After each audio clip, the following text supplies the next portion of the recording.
የዘመኑ ፍጻሜ በደረሰ ጊዜ በዚህ ሁሉ የመከራ ሐሳብ ውስጥ በራቸው ብቻ አይደለም ልባቸው ጭምር ተዘግቷል። ራሱን ለሞት አሳልፎ በመስጠት ሞት መከራ አይመስለንም፣ ሰይፍ መከራ አይመስለንም፣ መራብ መጠማት መከራ አይመስለንም። እንደ ቅዱስ ጊዮርጊስ ሰይፉን ለመቀበል እንጨክናለን። እንደ አቡነ ተክለ ሃይማኖት ዓለምን ለመናቅ እንወስናለን። ይሄ ፍቅር ሲገባ እንደ እግዚአብሔር መልካም ፈቃድ ከኔ ጋር የምንቆየው በዮሐንስ መልእክት አንደኛ ምዕራፍ 4 ቁጥር 9 ላይ ያለውን የእግዚአብሔር ቃል መነሻ አድርገን እንማራለን። ቃሉ እንዲህ ነው። በዚህም የእግዚአብሔር ፍቅር በእኛ ዘንድ ተገለጠ ይላል። በዚህ ሐሳብ ውስጥ የመገለጥንና የእግዚአብሔርን ፍቅር ሐሳብ እናያለን። የእግዚአብሔር የፍቅሩ መጠን፣ ቋንቋ፣ ድንበር፣ የህሊና ሐሳብ፣ የጽሑፍ ወይም የጸሐፍት አቅምና ጉልበት የማይወስነው ልዩ የሆነ እውነተኛ አፍቃሪ ዓለም ፍቅር ብሎ ከሚገልጠው የበለጠ ፍቅር ያለው ፍቅሩን በቋንቋና በቃል ብቻ ሳይሆን ራሱን እስከ መስጠት የገለጠ የፍቅር አባት እግዚአብሔር ብቻ ነው። ከላይ ከፍ ብሎ ፍቅር የሌለው እግዚአብሔርን አያውቀውም ይልና እግዚአብሔር ፍቅር ነው ይላል። ይህን ካለ በኋላ ነው በዚህም የእግዚአብሔር ፍቅር በእኛ ተገለጠ ይላል። ክርስቲያኖች የዮሐንስን ወንጌል፣ የዮሐንስን ሦስቱን መልእክታትና የዮሐንስን ራእይ ዮሐንስ በመጽሐፍ ቅዱስ ውስጥ 5 መጽሐፎች አሉት። ስንት አልኳችሁ? ድገሙልኝ። በኋላ ጠይቄ ይቀበላችኋል። 5 መጽሐፎች አሉት። አንደኛው የዮሐንስ ወንጌል፣ ሁለተኛው አንደኛ ዮሐንስ መልእክት፣ ሁለተኛ የዮሐንስ መልእክትና ሶስተኛ የዮሐንስ መልእክት። ሶስቱና ወንጌሉ ስንት ይሆናል? 4 ይሆናል። አምስተኛው የዮሐንስ ራእይ። እነዚህን 5 መጽሐፎች የጻፈ እጅግ ተወዳጅ የሆነ ከጌታ እግር ስር እስከ መስቀል ድረስ ያልተለየ 15 ዓመት ሙሉ ከክርስቶስ ጋር ካለው ፍቅርና መንፈሳዊ ኅብረት የተነሳ አንድም ቀን ፊቱ ፈገግ ሳይል ቁጹረ ገጽ ሆኖ ዘመኑን ሙሉ የጨረሰ እውነተኛ የኢየሱስ ክርስቶስ ወዳጅ ቅዱስ ዮሐንስ ነው። በረከቱ በሁላችንም ላይ ይደረግ። ስለዚህ ይሄ ዮሐንስ በእነዚህ በ5ቱ መጽሐፎች ውስጥ አብዝቶ የሚጽፋቸው 3 ነገሮች አሉ። ስንት አልኳችሁ? 3 ነገሮች አሉ። አንደኛው ፍቅር ነው። ምን አልኳችሁ? ሁለተኛው ዘላለማዊ ሕይወት ነው። ሶስተኛው ብርሃን ነው። ሁሉንም መጽሐፍት ስናነባቸው ፍቅርን አብዝቶና ደጋግሞ ይጽፋል። ሁለተኛ ዘላለማዊ ሕይወትን አብዝቶና ደጋግሞ ይጽፋል። ሌላው ስለ ብርሃን ከማንም በላይ አብዝቶ የጻፈ ወንጌላዊ ጸሐፊ ቅዱስ ዮሐንስ ነው። በእነዚህ ጽሑፎች ውስጥ ሰፋና ጠንቀቅ አድርገን እንድናይ የምፈልገው በዚህም የእግዚአብሔር ፍቅር በእኛ ተገለጠ አለ። እግዚአብሔር ለምን ተገለጠ? እንዴት ተገለጠ? ምክንያቱ ምንድን ነው? የሚለውን የተወሰኑ መሰረታዊ ሐሳቦች እናያለን። ክርስቲያኖች እግዚአብሔር ባይገለጥ የሰው ልጅ የድነት ጉዳይ አሳሳቢ ነበር። ብዙ ጻድቃነ ብልት ነበሩ። ከአዳም እስከ ሙሴ፣ ከሙሴ እስከ ዳዊት፣ ከዳዊት እስከ ዮሐንስ መጥምቅ ዘመን ድረስ ብዙ ደጋጎች ነበሩ። በመጽሐፍ ቅዱስ ውስጥ 10 አበው የምንላቸው እነ ሴት፣ እነ ሄኖክ፣ እነ መላልኤል ደጋግና ቅዱሳን ለእግዚአብሔር የተለዩ ተብለው ከአምላካቸው ጋር ፍጹም ፍቅር የነበራቸው አካሄዳቸውንና ሕይወታቸውን ከእግዚአብሔር ጋር ስላደረጉ የተሰወሩ እነ ሄኖክ እነዛ ደጋግ ቅዱሳንና ደጎች ነበሩ። ግን አዳም ከገባበት ሞት፣ አዳም ከገባበት እንግልት፣ አዳም ከገባበት መከራ ሊያድነው የቻለ አንድ ጻድቅ አልነበረም። እንዳይመስላችሁ ክርስቲያኖች፣ ከነዛ ደጋግ አበው በኋላ እጅግ የምንወዳቸው የብሉይ ኪዳን ፓትርያርኮች የምንላቸው እነ አብርሃም፣ እነ ይስሐቅ፣ እነ ያዕቆብ ነበሩ። አብርሃም በናፍቆት ይጠብቅ ነበር የክርስቶስን መምጣት። ለዚህ ነው ሊቃውንት አብርሃም ተመነየ ተፈስሐ ወተነበየ። አብርሃም ተመኘ፣ ናፈቀ፣ በልቡ ደስታ ሆኖ የክርስቶስን መምጣት ይናፍቅ ነበር። ግን እሱ አዳም የገባበትን ዕዳ በደል ሞት እንግልት ማስቀረት ያልቻለ ግን አባት የተባለ ነው። ይስሐቅ ልጁን በዚያው ልክ ያዕቆብን በዚያው ልክ ስለ ይስሐቅ የተነገረ ትንቢት አለ። ይስሐቅ ይሰየም ለከ ዘር ከይስሐቅ ዘር ይሾማል ብሎ እግዚአብሔር በይስሐቅ አማካኝነት በኋላ ዘመን ስለሚመጣው ስለ ዳግማዊ ይስሐቅ ስለሚሞትልን ጌታ እግዚአብሔር በነዛ ነቢያት አድሮ ተናግሮ ነበር። ግን እነዛ ነቢያት ማዳን አልቻሉም። እነዛ አበው ማዳን አልቻሉም። እነ ያዕቆብን በዚያው ልክ ብዙ ነቢያት ነበሩ። 4ቱ አበይት ነቢያት፣ 12ቱ ደቂቅ ነቢያት፣ 16ቱ ነቢያት በየዘመናቸው ተነስተዋል። ግን የሰው ልጅ ከውድቀት ነፃ ማውጣት አልቻሉም። ስለዚህ እግዚአብሔር መገለጥ ነበረበት። እግዚአብሔር መምጣት ነበረበት። ክርስቲያኖች ከደጋጎቹ ጋር እግዚአብሔር እንደተገለጠና እንደተገናኘላቸው እንዳስተማራቸው ታሪክ እንዳደረገላቸው እናውቃለን። እግዚአብሔር ከሙሴ ጋር ቃል ለቃል ይነጋገር ነበር። መጽሐፍ እንደሚነግረን ሙሴ ከንግግር ይልቅ ፊቱን ማየትም እንደናፈቀ እናያለን። ከመናፈቁ የተነሳ አምላኩን እንዲህ አለው፣ ጌታ ሆይ ዘመኔን ሙሉ ድምፅህን ስሰማ ኖሬአለሁ፣ ፊትህን ማየት እናፍቃለሁ አለ። ክርስቲያኖች በድምፅ ያለው ንግግር ደከመው ሙሴ፣ ፊቱን ማየት ናፈቀ። እውነት ነው። በድምፅ ስንሰማው የኖርነውን ነገር በአካል ማየት እናፍቃለን። እውነት ነው። ሙሴ መናፈቁ ትክክል ነው። እውነት ነው። ሙሴ እግዚአብሔርን ማየት መፈለጉ ትክክል ነው። ግን ክብር ይግባው እግዚአብሔር በዘመን ፍጻሜ እሱ ተገልጦ ታይቶታል። ክብር ምስጋና ለእሱ ይሁን። ተገልጦለታል ሙሴ። ክርስቲያኖች እዚህ ሐሳብ ውስጥ በደንብ ወደ ውስጥ ገባ ብላችሁ ወደ ውስጥ ጠለቅ ብላችሁ ይዩት እስኪ። ሙሴ ከእግዚአብሔር ጋር ብዙ ጊዜ ተነጋግሯል። 570 ጊዜ ተነጋግሯል። በጣም የሚገርም ነው። ምን ያህል ደግ ሰው ቢሆን ነው? ምን ያህል ለእግዚአብሔር የተወደደ ሰው ቢሆን ነው? ምን ያህል እግዚአብሔር ያከበረው ሰው ቢሆን ነው? አይገርምም? ክርስቲያኖች የማህሌቱ መዓት፣ የወንጌል አገልግሎት፣ የሰባክያኑ መብዛት፣ በየዕለቱ የምንሰማው የወንጌልና የእግዚአብሔር ቃል አቅምና ጉልበት ብዛት እኛ እግዚአብሔርን እንዳናይና እንዳናናግረው ከከለከለን፣ ያኔ ግን የልብ ንጽሕና ስለነበረ እግዚአብሔርን ለነሱ ቅርብ ነው። ቅዱስ ዳዊት እንደነገረን ቅሩብ እግዚአብሔር ለየዋሃን ልብ፣ እግዚአብሔር ልባቸው ንጹሕ ለሆኑ ሰዎች ቅርብ ነው አለ። ኧረ ክብር ምስጋና ለእግዚአብሔር። ለደጋጎቹ፣ ለነሳ ለቋንቋኞቹ፣ ለቅኖቹ፣ ዓለምን ለናቁት፣ እግዚአብሔርን ለፈለጉት፣ ከእሱ ጋር ለመኖር በወሰኑ ቅዱሳን ጋር እግዚአብሔር ቅርብ ነበር። በዚያ ሁሉ ልክ እየተነጋገረው እግዚአብሔር ሙሴ ዓለምን እንዲያድን ዕድል አልሰጠውም። ምን አደከማችሁ በሰዎች? 7ቱ ሊቃነ መላእክት 99ኙ ነገደ መላእክት ነበሩ። እነዚያ ቅዱሳን መላእክት እንኳን አዳምን ከገባበት ሞትና ዕዳ በደል፣ የዕዳ እና የመከራ ዘመን ሊያድኑት አልቻሉም። በመላእክት እዚያ ዓለምን አልዳነም። ክርስቲያኖች በጻድቃነ ብልት እንባ ጩኸት ዓለም አልዳነም። ስለዚህ የእግዚአብሔር ልጅ መምጣት ነበረበት። የማን ልጅ አልኳችሁ? በዚህም የእግዚአብሔር ፍቅር በእኛ ተገለጠ ነው ርዕሳችን፣ እንዳትረሱት። በምኑ ነው የእግዚአብሔር ፍቅር በእኛ የተገለጠው? እንዴት ነው የእግዚአብሔር ፍቅር በእኛ የተገለጠው? ትዝ ይላችኋል? የጥምቀት ዕለት ጠዋት ሊቃውንቱ ያዜሙትን ዜማ አስቡት። ሀዲቦ ተሳ ወተሳተ ነገደ፣ 99 ነገደ መላእክት ትቶ እግዚአብሔር አምላክ ዓለምን ለማዳን መለኮታዊ ክብሩ ከአብ ከመንፈስ ቅዱስ ጋር ያለውን መለኮታዊ ሀልወት፣ ስልጣን፣ ክብር ይቀማብኛል ብሎ ሳያስብ እኛን ፍለጋ ከሰማይ ወረደ የእኛ ጌታ። ክብር ምስጋና ለእሱ ይሁን። ይህንን ነው ቅዱስ ጳውሎስ እዛ ገላትያ ምዕራፍ 4 ቁጥር 4 ላይ ወአመ በጽሐ ዕድሜሁ እግዚአብሔር ፈነወ ወልዶ ዋህደ ወተወልደ እምብእሲት፣ የዘመኑ ፍጻሜ በደረሰ ጊዜ እግዚአብሔር ልጁን ላከ አለ። ተቀዳሚ ተከታይ የሌለው አንድ ልጁ ለእግዚአብሔር አንድ ልጁ ነው። ለድንግል ማርያምም አንድ ልጇ ነው። ክብር ምስጋና ለእግዚአብሔር። የአብ አንድ ልጁ ነው። የአብ ስንት ልጁ ነው? አልሰማሁም። የድንግል ማርያም ስንት ልጇ ነው? ክብር ለመድኃኔዓለም ለኢየሱስ ክርስቶስ አንድ ልጇ ነው።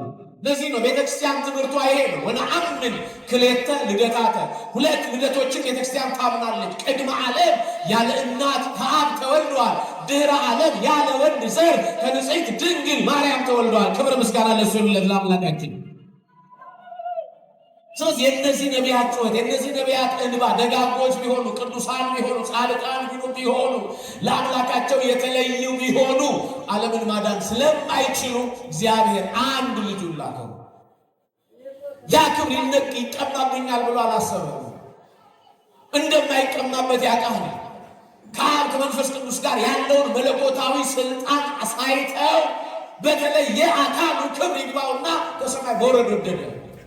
ለምን? እኛን ለማዳን። ለምን ተገለጠ? እግዚአብሔር ንገሩኝ፣ ድገሙት። የማይታየው አምላክ መታየት ወደደ። የማይዳሰሰው አምላክ መዳሰስ ወደደ። በነገራችን ላይ ክርስቲያኖች የሰው ፍላጎት ማየት፣ ዳሶ፣ ነቅቶ ማመን ይፈልጋል። ሙሴ ቃል በቃል ቢያናግረው እስራኤላውያን እግዚአብሔር ጋር ሙሴ 570 ጊዜ በደመና ተሸፍኖ በሲና ተራራ ላይ እግዚአብሔርን ቢያናግረው ሙሴ የሚያመጣው የሚነግራቸው ድምፅ ስለሰለቻቸው የሚያመልኩበት አካል ስለሚፈልጉ ሙሴ የእስራኤላውያንን የልብ መሻት ፍለጋ ነው እኮ ታቦት ለማምጣት ወደ ሲና ተራራ የወጣው። ከቃሉ ጋር ናችሁ? ከቃሉ ጋር ናችሁ? የሚዳሰስ ነገር ይፈልጋል። ሰው የሚታይ ነገር ይፈልጋል። አስተውሉ ክርስቲያኖች፣ የሚታይ የሚዳሰስ ነገር ስለሚፈልግ እኮ ነው። ሙሴ ከዛ ከሲና ተራራ ተመልሶ እስከሚመጣ ድረስ በአሮን አማካኝነት ጣዖት ሰርተው የጠበቁት ሰዎች። ስለዚህ የእስራኤልን ፈቃድ ብቻ ሳይሆን የሰውን ፍላጎት ለማሟላት ክርስቶስ በሚዳሰስ በሚጨበጥ በሚነካ አካል ተገለጠ። ኧረ ክብር ምስጋና ለእሱ ይሁን ለአምላካችን። ዘሮች ይሄ ፍጹም ፍቅሩን ነው የሚያሳየው። ፍጹም እኛን መውደዱን ነው የሚያሳየው። ፍጹም ለእኛ ያለውን ምሕረት፣ ይቅርታ እኛ ምን ያህል እንደወደደ በዚህ ያለ የእግዚአብሔር ፍቅር አለ። በዚህ የእግዚአብሔር ፍቅር አለ በእኛ ተገለጠ። ለዚህ ነው ቅዱስ ጳውሎስ ቅድም የዘመኑ ፍጻሜ በደረሰ ጊዜ እግዚአብሔር ምኑን ላከ? እስኪ ሁላችሁ እግዚአብሔር በሉ ልጁን ምኑን ልጁን ላከ። ለምን? እኛ የምንድነው እግዚአብሔር ልጅ በኩል ነው። እኛ የምንልደው በድንግል ማርያም ልጅ በኢየሱስ ክርስቶስ ነው። ልጁን ላከ። አይገርምም? ዛይ ሉቃስ ወንጌል ምዕራፍ 1 ቁጥር 29 ላይ 26 ላይ ታስታውሳላችሁ። ወበሳድስ ወር ተፈነወ ገብርኤል መልአከ እምኀበ እግዚአብሔር። በስድስተኛው ወር መልአኩ ገብርኤል ወደ አንዲት ድንግል ተላከ ይላል። ክብር ይግባት። አንዲት ድንግል ናትሷል። እስኪ አንዲት ድንግል በሉ።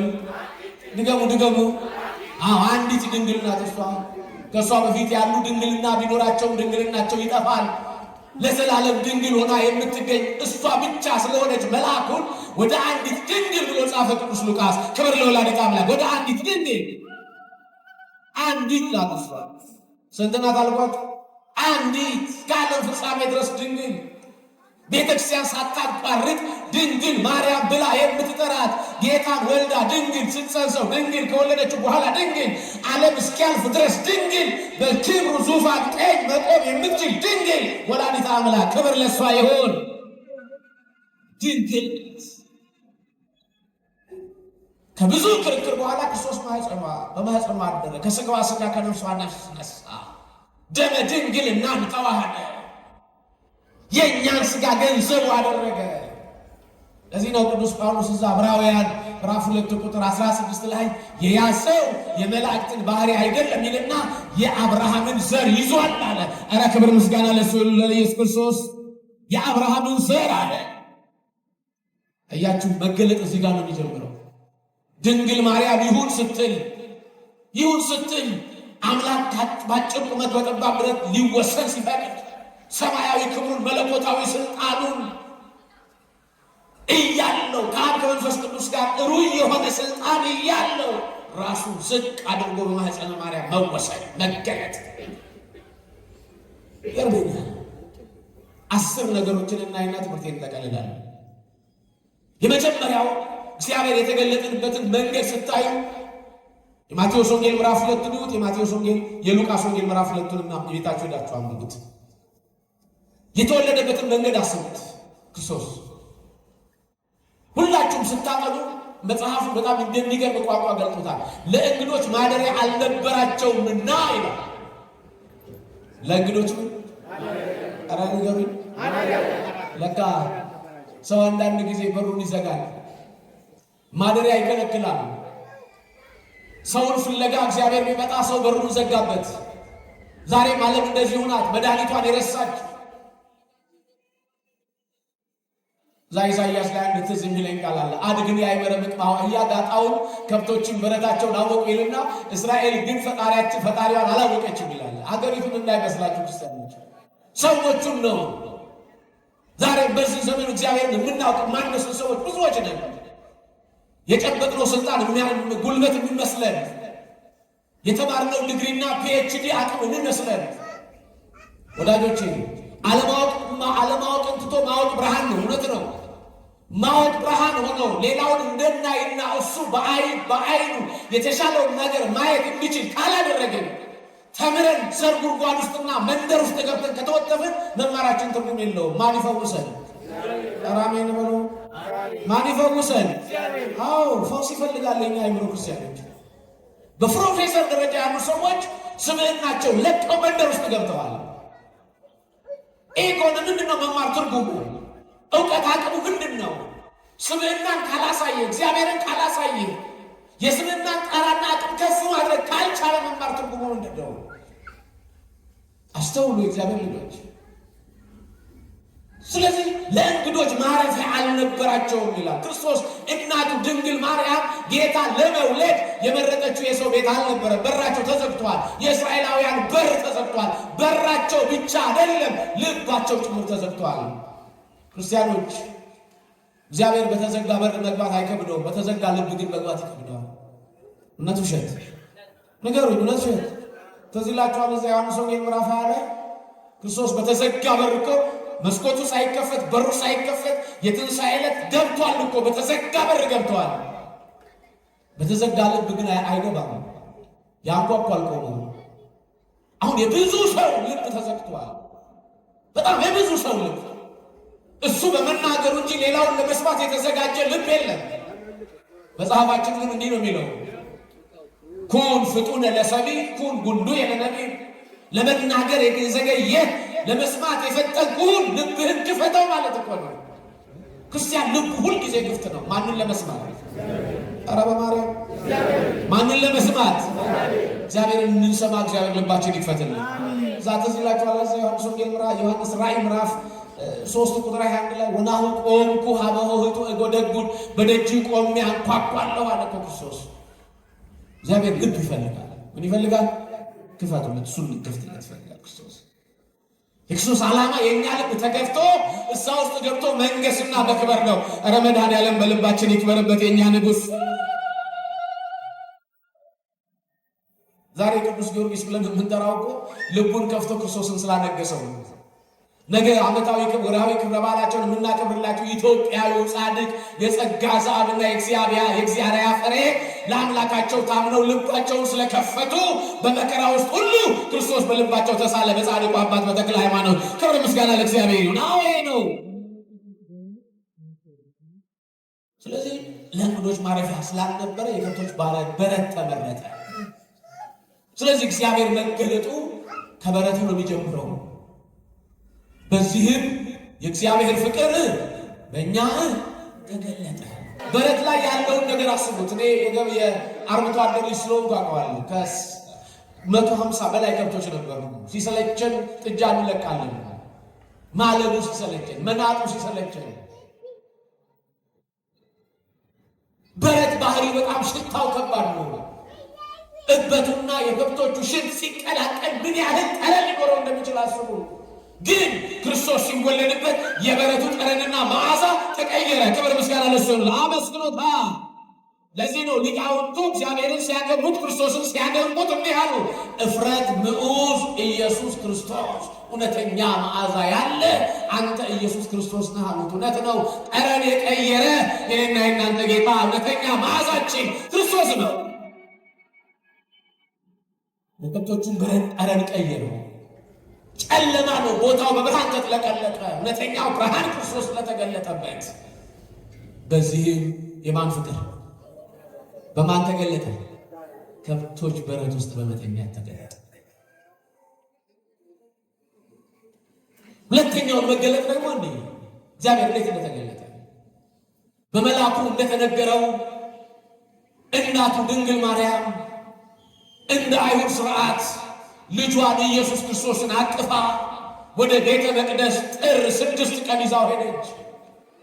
ወደ ቤተ መቅደስ ሲገባ ዘመኑን ሙሉ የክርስቶስን ማዳን የሚናፍቅ ተስፈኛ የሆነ ከሰባ ሊቃናት መካከል የኢሳይያስን መጽሐፍ ሊተረጉም ዕድል የተሰጠው አረጋዊው ስምዖን ቅዱሱ ደጉ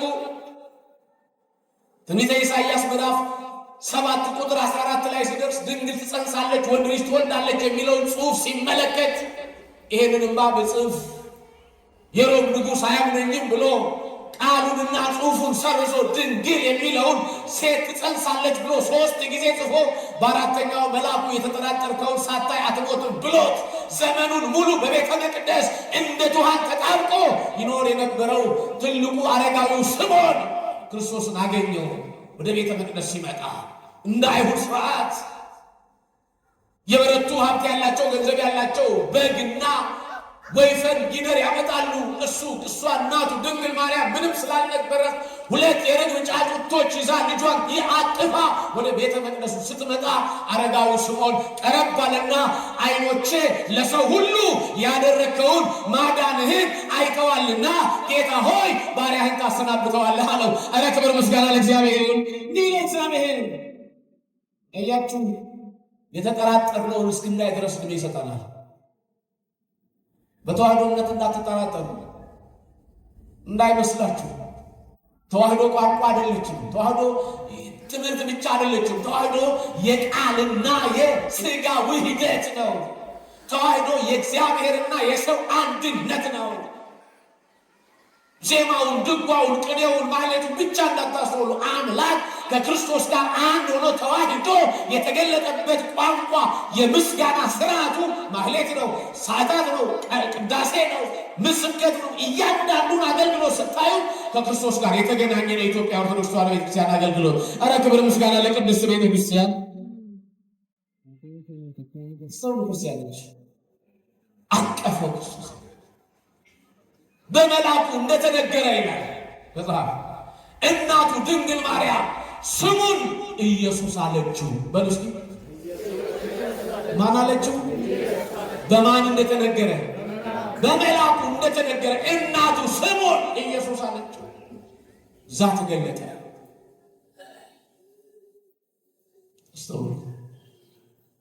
ስለዚህ ሁል ጊዜ በ6 የማነባለ ድገሙልኝ አንዴ ድገሙት። ድሮ ደጋጎቹ አባቶቻችን በክርስቶስ በዓል ላይ ሌላ በዓል አይደረጉም። ጻድቁ አባታችን አቡነ ገብረ መንፈስ ቅዱስ የተወለዱት ታኅሳስ 29 ቀን ነው። በዓላቸውን የምናከብረው መቼ ነው? ጥር 5። የሰማችሁ ነው።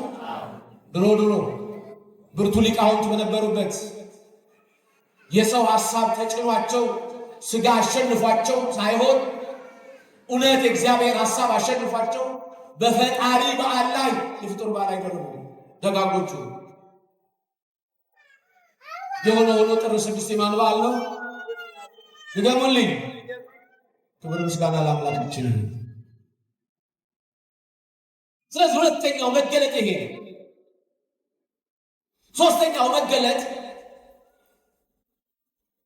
ሶስተኛው መገለጥ ክርስቶስ ልክ 30 ዘመን ሲሞላው ወደ አዲስ ኪዳን ፍጹም ስልጣን፣ ወደ አዲስ ኪዳን ምን አልኳችሁ? ፍጹም ስልጣን። በብሉይ ኪዳን ሊቀ ካህን የሚሆነው አንድ ሰው 30 ዓመት ሲሞላው ነው። ስንት ዓመት ሲሞላው? ንገሩኝ።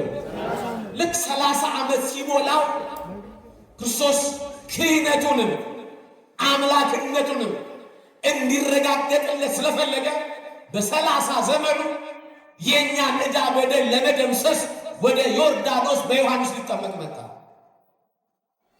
ልክ ሲመጣ ዮሐንስ እንዲህ አለ፣ ሌሎቹን ማጠምቀው በአንተ ስም ነው፣ አንተን ምን ብዬ ላጥምቅህ አለ። ልብ አድርጉ።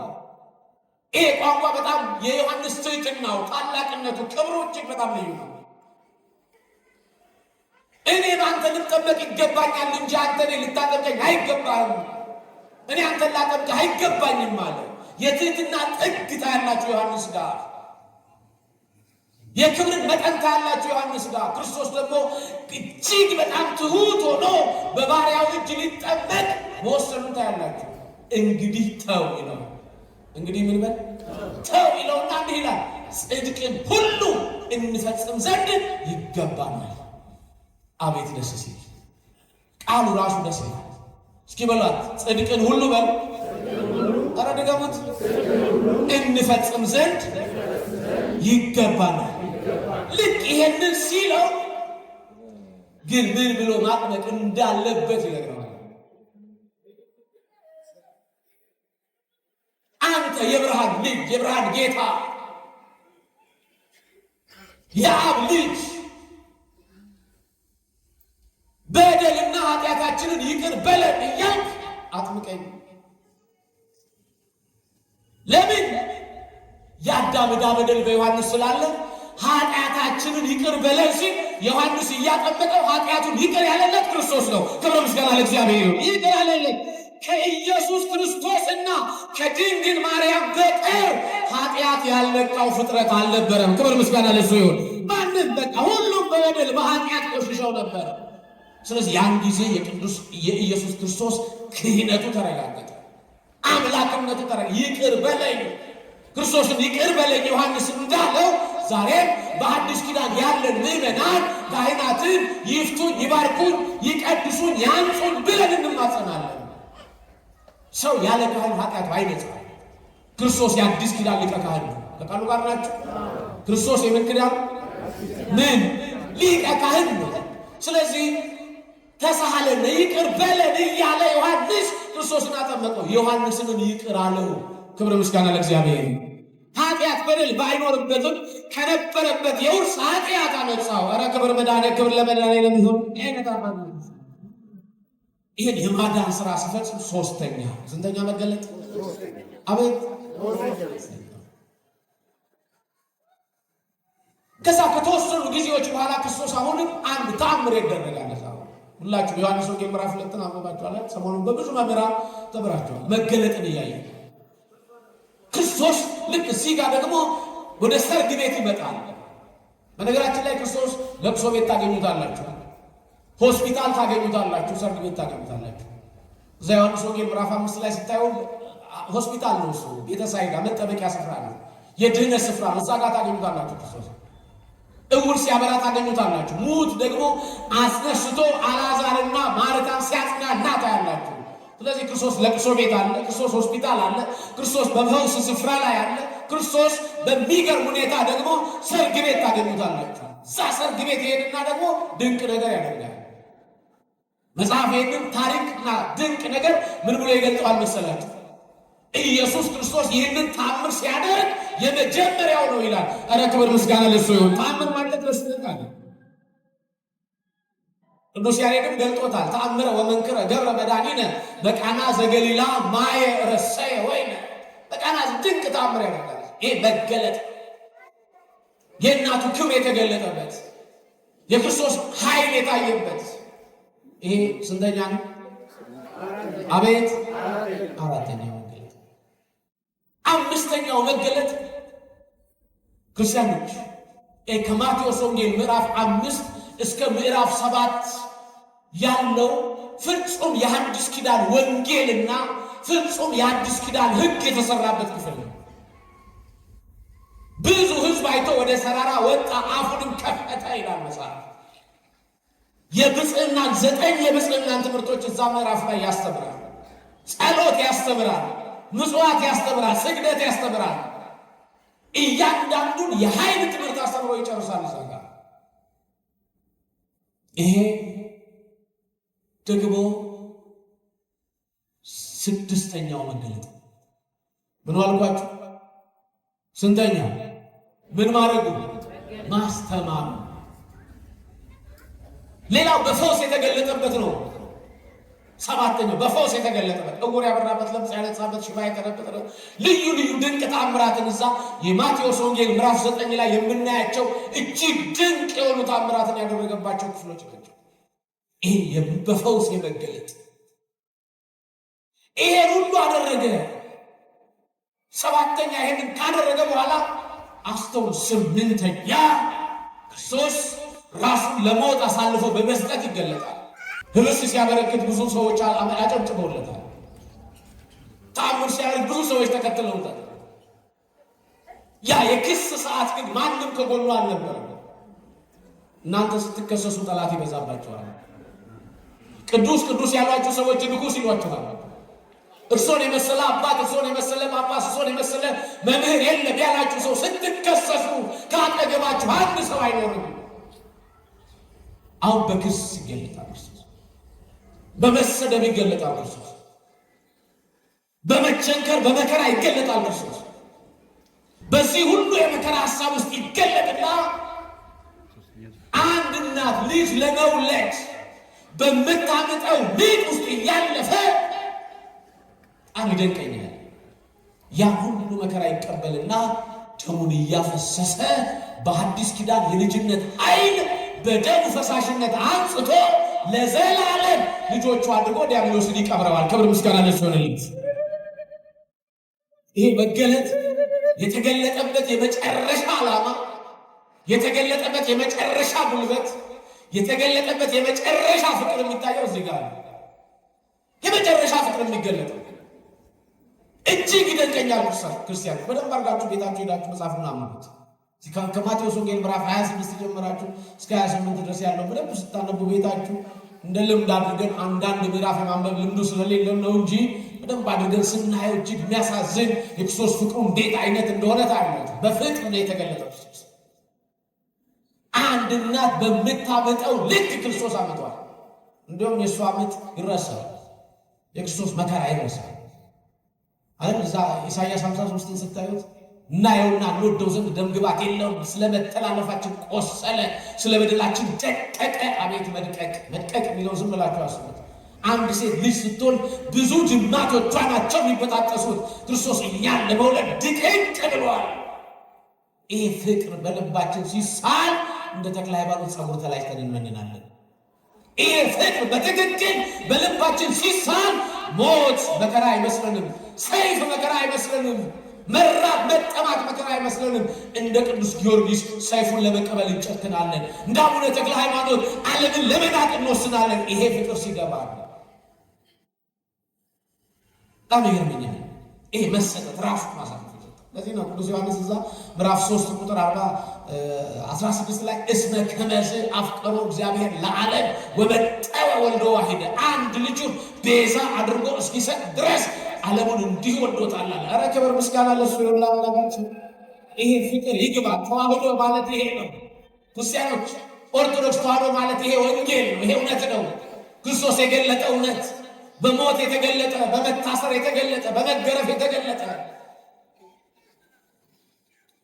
አዎ በዚህ ሁሉ መከራ ውስጥ ተገለጠ ክርስቶስ። ከዛ ያንን ጠላት ዲያብሎስ ትናንትና በዮርዳኖስ ቆሞ ዕዳ በደላችንን ደምስሶ የተገለጠው ጌታ በሲኦል ያለውን ዕዳ በደል ለመደምሰስ በመስቀል ላይ ተገለጠ። የኛ ጌታ ክብር ምስጋና ለእሱ ይሁንለት። ይሄ መገለጥ ቀላል ስንተኛ ነው? ስንት? 7 አይደል? 8 9 ሁለት ነገሮችን እናያለን። የተገለጠበት ምክንያት ነው። ትንሣኤው መገለጥ ነው። ምን አልኳችሁ? ትንሣኤው ምንድን ነው? ዓርብ እኮ ተስፋ ቆርጣለች ቤተክርስቲያን አይደል? ሐዋርያት እኮ ተስፋ ቆርጠዋል። ይከተሉት የነበሩ ሰዎች ሁሉ ተስፋ ቆርጠዋል። ወደ መቃብር እየወረደ ነው ክርስቶስ። ሰው ናቸው። ያ ድዊ የፈወሰ ለምጽ ያነጻ ጎባጣ ያቀና በእጆቹ ሽባ የተረተረ ብድግ አድርጎ ያነሳ ጌታ ወደ መቃብር ሲወርድ እኮ ተስፋ ያስቆርጣል። የዛኔ እኮ ሐዋርያት ተከታዮቹ ተስፋ ቆርጠዋል። ግን የሚገርመው ያን ተስፋ መቀየር የሚችለው ጌታ በሦስተኛው ቀን መቃብሩን ጥሎ ዲያብሎስን ገሎ የኔና የእናንተ አምላክ ተገለጠ በትንሣኤ። ክብር ምስጋና ለእሱ። ለዚህ ነው ወንጌል ሕያው የሆነችው። ለዚህ ነው ቤተክርስቲያን ሕያው የሆነችው። ክርስቲያኖች እንዴ የፖለቲካ ድርጅት ቢሆን ኖሮ የለም እነ ኢዲዩ እነ ያፓ ሌሎቹ ብዙ የፖለቲካ ፓርቲዎች ከነስም አጠራራቸው ከነ ታሪካቸው ከስረዋል። ወንጌል ግን እስከ ዓለም ፍጻሜ ድረስ እያበራች ትቀጥላለች። ኧረ ክብር ምስጋና ለእግዚአብሔር። አዎ ይቺ ቤተክርስቲያን ሕይወቷ ይሄ ነው። በመከራ ውስጥ እያለፈች ማብራት፣ በቅድስና ውስጥ እያለፈች ከፍ ማለት። ይሄ ቤተክርስቲያን ታሪክ ነው። ኦርቶዶክሳውያን እውነት ነው፣ ሞት ያስፈራል። እውነት ነው፣ ወደ መቃብር መውረድ ያስጨንቃል። ግን ያ መቃብር ተደፍኗል። ያ ሞት አብቅቷል። በሞት ጀርባ ላይ ክርስቶስ ቆሟል። መቃብሩን ረግጦታል። ዲያብሎስን ገሎታል። ክርስቶስ ለእኛ ተገልጧል። ክብር ምስጋና ለእሱ ይሁን። መጨረሻው አውጾሙ አፋ እስከ ቢታንያ፣ እስከ ቢታንያ ያወጣቸው እጆቹን አንስቶ ባረካቸው ይላል። እየባረካቸው እያዩት ምን እያሉት እያዩት የርቀት ሳይሆን የርቀት አልረቀቀም፣ በርቀት ነው። እያዩት ከፍ ከፍ አለ። ደመና ሰወረችው ይላል። ትናንት ደመና ድንግል ማርያም ክርስቶስን በማኅፀኗ ሰወረችው። አሁን ደግሞ ሲያርግ በሰማይ ያለ ደመና ክርስቶስን ሰወረው። ኧረ ክብር ምስጋና ለእሱ ይሁን። ይደንቀኛል የጌታዬ ነገር። ምስታውን ብዙ ሰወረው ደመና፣ ተስፋ ሰጣቸው። ያች ይቃል